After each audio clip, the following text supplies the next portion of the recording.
here's my England Dream Team 15 versus the best of the rest in the world. This is off the back of my WXV1 team of the week, where people suggested that a lot more England players would be in it. So for my England Dream Team, I'm going to ignore injuries and assume that people are back to full health and fully available to pick that 15. And then for my World 15, I'm picking that from all the other teams available. And I'd love to know your thoughts on who you think would win out of these two sides. So again, expecting a debate and all for it, so go for it. Let me know your thoughts in the comments. This video is brought to you by Rugby Rebuild, a program that helps former amateur rugby players get back in shape. If you want to get involved in that, just check out the link. So let's start with front row. For England, they are absolutely blessed with world-class front rowers all over the place. They really are spoiled for choice. The front row that I'm going with, however, at loosehead, I'm going to go for Hannah Bottoman. I've spoken about her quality before, not just her line breaking, all-round aggression on the pitch, but her point of difference is the amount of turnovers she manages to get in games. At hooker, I'm going to go with Amy Cockayne. Absolute solid rifles, nails her line-outs, solid in the scrum, and awesome around the pitch. At tight head, I'm going for Maud Muir. She always finds herself on the score sheet and can play across all three front row positions. An incredible player, and certainly one you wouldn't want to see running at you. So that's the England front row. So who am I going to match up against them? Let's go for my World 15 front row that I would play against England. So we've got three different nations represented in this front row. We have USA, France, and Canada. At loosehead, I'm going to go for Hope Rogers from the USA. Fantastic scrummager, awesome around the pitch, and a really inspiring player for those players around her. She definitely helped keep the energy high and instill confidence into the team. Then we're heading over to France for the hooker, Agatha Sochard. Not only does she know the dark art of scrummaging, she's just one tough player. And when France get their set piece right, she is integral in that. And she's always going to bring a bit of niggle, especially against England. And then finally, we're heading over to Canada for the tight head, and we're going to go for Dalinka Menin. She carves up in the PWR, and Canada's scrum has been really solid. So that's my front row matchup. Let me know who you think would get the edge on the scrum. Then moving over to the real engine, we're going to look at the second rows. Now again, we are blessed for world-class second rows across all the teams, so this selection would be pretty tough. So for England, I'm going to go for Zoe Oldcroft. I don't think that's a big surprise there.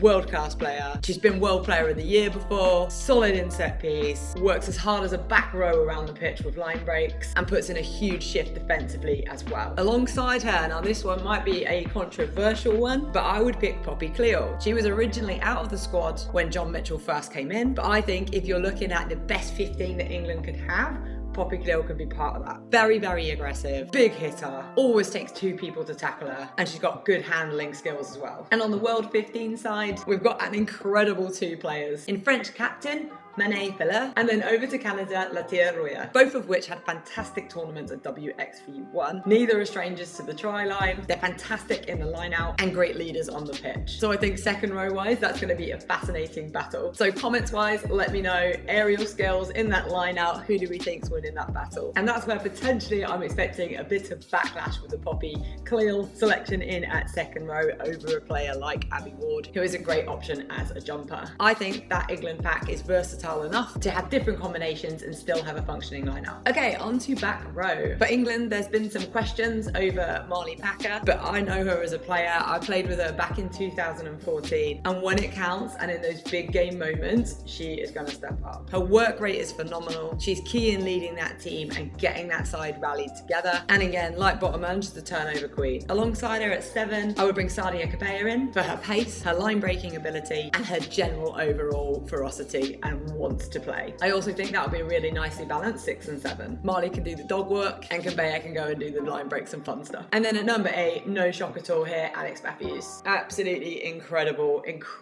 player. The work rate, the line breaks, the tackling, she is just that all-round player and a real solid go-to for England. So that's my pretty formidable back row. Now I'm going to go to the World 15. And again, we've got 3 different nations represented here. Number 6, and one of the best players in the world right now at the young age of 22, Aoife Wafer. In fact, she might even be 21.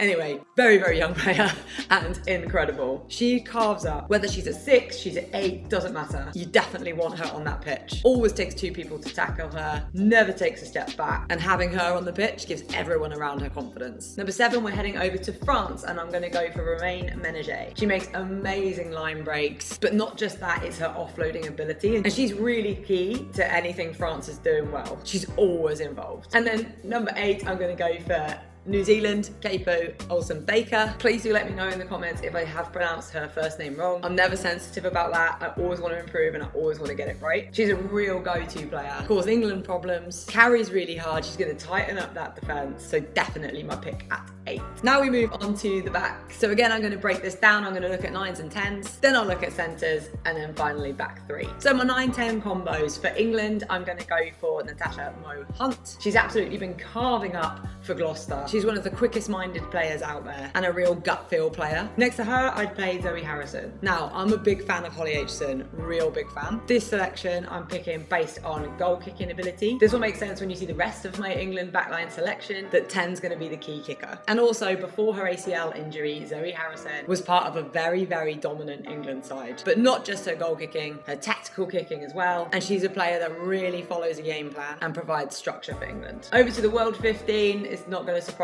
anybody. My selection at 9 is going to be Pauline Bourdon-Sansus. I think she's the best 9 in the world. She always finds a way to score. She's a triple threat. She's got a decent pass. She'll snipe as well, and she can put a kick in. And her work rate in defence is amazing too. So she's would be my 9. And on her outside, I'd go for Claire Gallagher from Canada. And Gallagher did some lovely kicks as well. Gallagher manages to get the ball really wide for Canada, which means defences are stretched, and then there's going to be gaps through the middle. If it wasn't for a few handling errors, I truly believe that England could have beaten England in that WXV1 final. So having a 10 that wants to get that ball wide and have a go, and isn't scared to put crossfield kicks in either, is a real threat. Moving on to centres. Now this area, especially for England, is an area where again, they are very well blessed. At 12, I'm going to go for Tatiana Hurd. She is a real all-rounder, great carrier, draws defenders in, but also happy to really be a distributor and get that ball out. Solid tackler, always steps up when needed. 13, I'm going to go for Meg Jones. Now she's out with an injury, but when she's fully fit, I would want her in that squad. She is one of the most exciting players to watch. And I think if you've got Harrison and Hurd who can provide that structure, then you have Meg, who of course can do structure, but also can be very flair and do some unexpected things. That's an exciting backline. Now, obviously, if you had Scarrett in at 13, you could have Aitchison in at 10 because Scarrett would take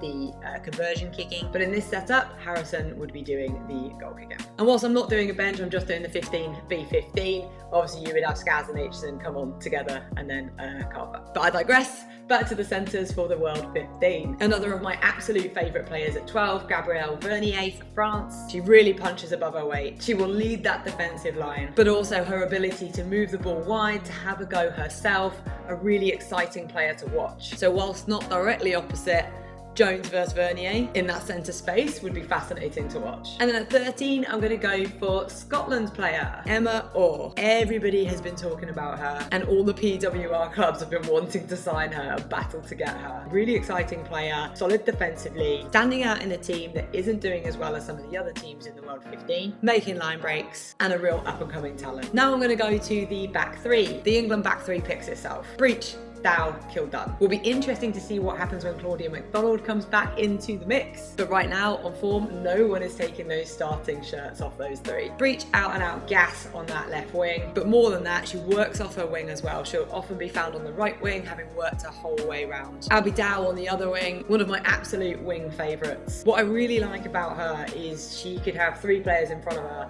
get the ball in no space, and somehow still she's going to get past them and score. So she's beyond the finisher. She creates that finishing. And defensively, really, really solid as well. So yeah, big Abby Dow fan here. And then at fullback, Kildun. Her stats are absolutely insane in terms of meters made and tries scored. And the thing with Ellie Kildun is she always wants to improve. She wants to do better and better and work so hard off the field to keep improving in her performance. So who's going to face these incredible back 3? Let's get into it. We're going to go for the 2 Blackburn wingers. Aisha Letiayenga, again, please correct me if pronunciation is wrong. She is such a powerhouse. Players really struggle to tackle her, and she is just such a danger out wide. Someone who's also dangerous on the other wing would be Caitlin Vaakolo. I have checked my pronunciations with that one, so I'm pretty confident. So two amazing finishing wingers. Then the final one at fullback, I was tempted to go for Stacey Flood, who has impressed for Ireland, but in the end, gut feel, I went for another Blackburn in Renee Holmes. Incredible player, absolutely solid under a high ball, and really dangerous strike runner as well. So the back three, we've got England v New Zealand, and a nice mix across the rest of the squad. Let me know if you'd make any changes and who you think would win. Thanks for listening. Make sure to like and subscribe.